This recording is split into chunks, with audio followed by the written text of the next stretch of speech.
Hello, welcome to the second video of my YouTube channel. Some of you probably have seen my first video, and you might be wondering, what's this young kid doing all this math stuff?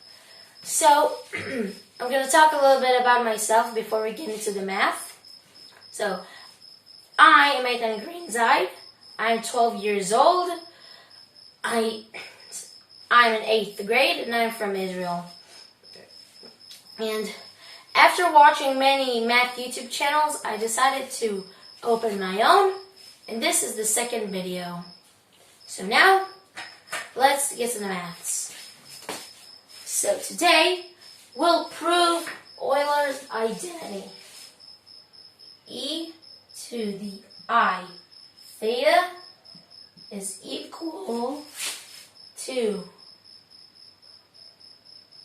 cosine of theta plus I sine of theta. And I'm not going to show how Euler did it. Euler actually used Taylor series. If you don't know what Taylor series is, I'll probably do a video about that in the future, explaining what it is and what it's useful for. So, we will not be using all this complicated Taylor series type of stuff. We'll do something as simple as taking a derivative. That's all we're going to do. Just take the derivative. That is the most complicated thing we're going to do. And maybe a little bit of integration. It's not really integration. It's just obvious stuff you should know when working with functions and derivatives.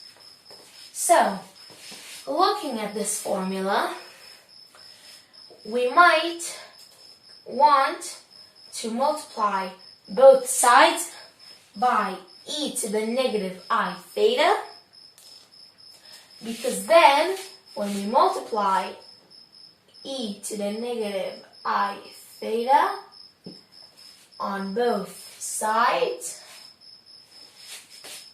e to the negative I theta, here we get the cancellation.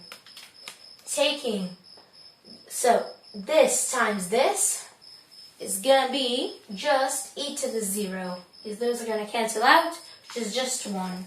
So in other words, this entire thing is equal to 1.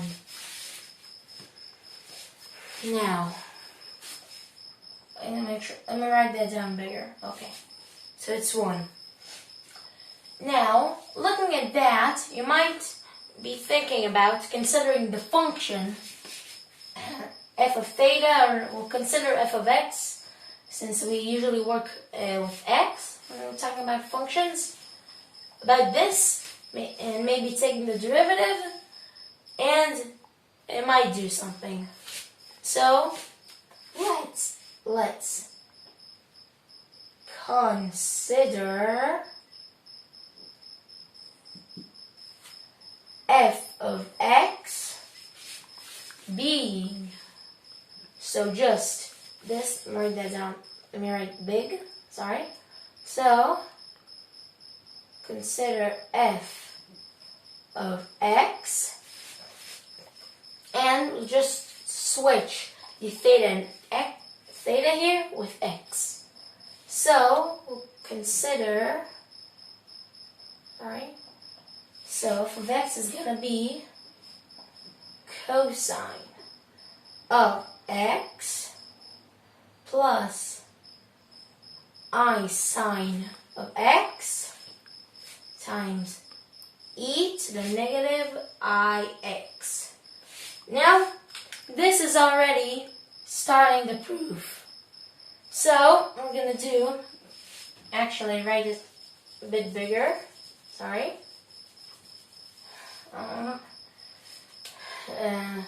Sorry about this. So, cosine of x plus I sine of x times e to the negative ix. So, sorry about that. So, now this is starting the proof. We're going to take the derivative, and this level, it's like we don't know this formula. We'll just say, let's consider this function, take the derivative, see what happens.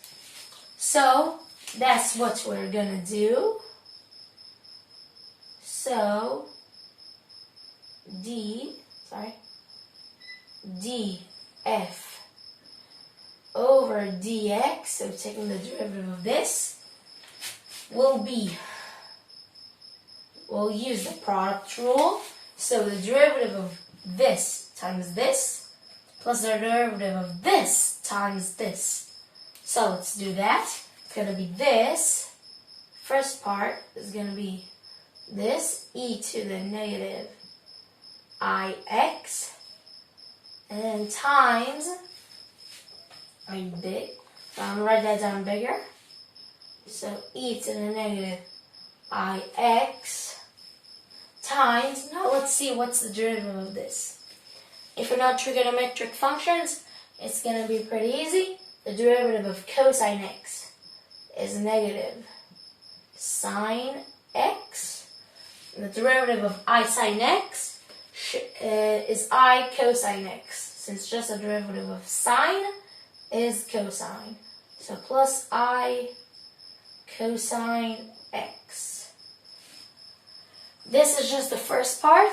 Don't forget, we need to do this times the derivative of this. So we added with, let's do the derivative of this first. It's going to be pretty simple. We have e to something times x. When we have e to the some function x, taking the derivative of that by the chain rule is going to be the derivative of what we have in the power times the original thing, e to the f of x, whatever that was. So what we'll do is we'll still have e to the negative ix, and then we multiply by the derivative of this, negative ix, which is just times negative I, and then we multiply just by this. So cosine of x plus I sine of x. Now, you might notice we can put negative I in here, and we have e to the negative ix as a divisor of these things, common factor. So we'll be able to group these things together, and something good might happen. So let's do that. Putting the negative I in here is going to be e to the negative ix times, so we'll have negative I times cosine x. There's no simplification, it's just negative I cosine x. And then negative I times sine x is going to be like negative I squared times sine x. And I squared is defined to be negative 1. So negative I squared is just 1. So what we have is just a plus sine of x. And now that we have now that we've substituted in negative I in here, we can group it with this. So we can add this with this. So it's going to be minus this sine x. So minus sine x. Then I'm going to move over here. And then we have plus plus I cosine of x. So, might be a little difficult, see? But that continues over here. So now, let's see what we have. We have, you might notice, sine x and negative sine x cancel. Cancel. And you might also realize we have negative I cosine x and I cosine x. Cancel, cancel. So, we canceled out everything in the brackets.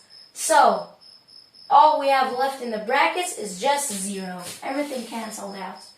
So, we have e to the negative ix times 0, which of course is just 0. So now we see the derivative of this is 0. Now, that does not mean that this function is equal to 1. It means that our original function f of x is equal to, f of x is equal to some constant, since the only function which is derivative of 0 is the constant function. So I'll write that down as c. And we know the original function is e to the negative ix times cosine of x plus I sine of x. So now that c is a bit annoying. We can't show that it's equal to 1. We can't show that. It's very simple. So we found out that this function is always equal to some constant. So we can plug in any x value we want, and if we pick a nice one, we should get a nice value for c. And you might notice, plugging in x equals 0 does the trick. Why? Well, we have here negative I times 0, because x equals 0, and that's just e to the 0. I cancels. And then this part's cosine of 0, we have nothing to worry about that, so it's just 1. And then plus I sine of 0. Sine of 0 is 0, and then times I will be just 0. So we got rid of the I terms. It can be very good to choose x equals 0. So for x equals 0, when we plug that in, that's c. Like we said, we'll have here e to the 0. Alright? We'll have e to the 0 times cosine of 0, or not theta, sine of 0, plus I sine of 0. And like we said, this part is 1. This part is 0. 0 times I is 0. 1 plus 0 is 1. So this entire thing is just 1. E to the 0 is just 1. So in the end, we have 1 times 1, which is 1. So c is equal to 1. Well, what does that mean for us? It means that our original function, which is c, is just equal to 1, since c is equal to 1. So e to the negative ix times cosine of x plus I sine of x is just equal to 1. And that's what we wanted to show. Because from that we can conclude, deduce, after multiplying both sides by e to the negative ix, which shouldn't be too hard, we get e to the ix is equal to cosine of x plus I sine of x. And there we have it. Euler's formula. with just a little bit of derivatives. And that's it.